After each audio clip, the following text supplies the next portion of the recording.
Hey guys, what's going on?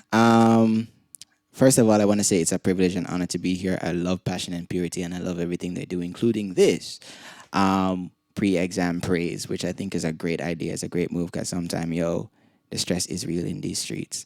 And so I'm just gonna share with you some of the things that help me when exam time come around. Some tips that I use.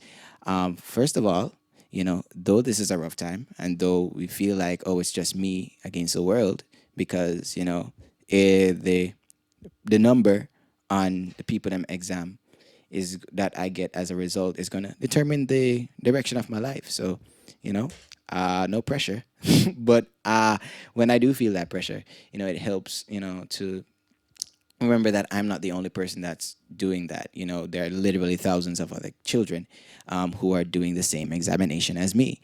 And so it helps to have friends around. It helps to have classmates around that are better at certain topics than you, and you can actually go to them. Probably don't study alone all the time. Have study groups, have even just one friend who you can be on a long WhatsApp call with, or a Zoom meeting, be in a Zoom meeting with, and just go through material, go through test papers together. You could find out so many things that you know. It makes you feel good when somebody else doesn't know something and you know something, and somebody, and you can explain to them. And it's also to get it the other way around when somebody else doesn't know when somebody else knows something better than you. So you can bounce ideas off of each other, and you can, clear up the gaps. And it also reduces the pressure to know that you're not the only person. I'm sorry, I don't know what happened a while ago. Um, so other than that, it's also important to not put all of the pressure when you're studying by yourself. Don't put all the pressure in terms of time all on like one like big study session the night before. That's not a good idea. But when you are having study sessions, don't cram it down to like you're blasting the book for 1 hour.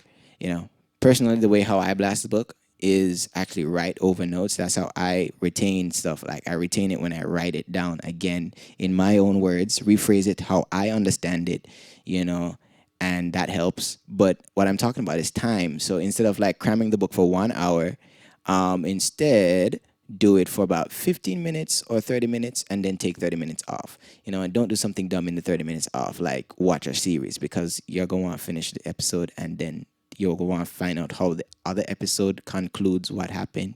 That's how they make it so it's addictive. So series, not a good idea in exam time. Probably a movie, but not a series.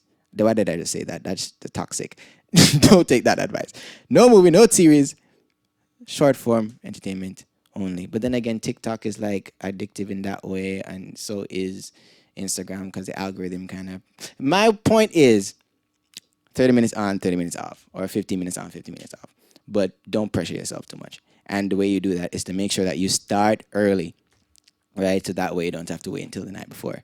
And lastly, put God first. So trust God and pray. You need to pray, and you need to ask people to help you pray, and pray for others too. Pray that God will help you remember, help you retain, and help you learn what you need to learn. So it's time you can do what you need to do and let His will be done. So I hope you love this prayer session that's coming up, just to help us do that, just to tap into the strength and the grace of God, because He's in control and He reigns over all. So I hope you like this prayer session. Just throw yourself into it. I mean, actually throw yourself, sing along and stuff, and all of that nice stuff. Yeah.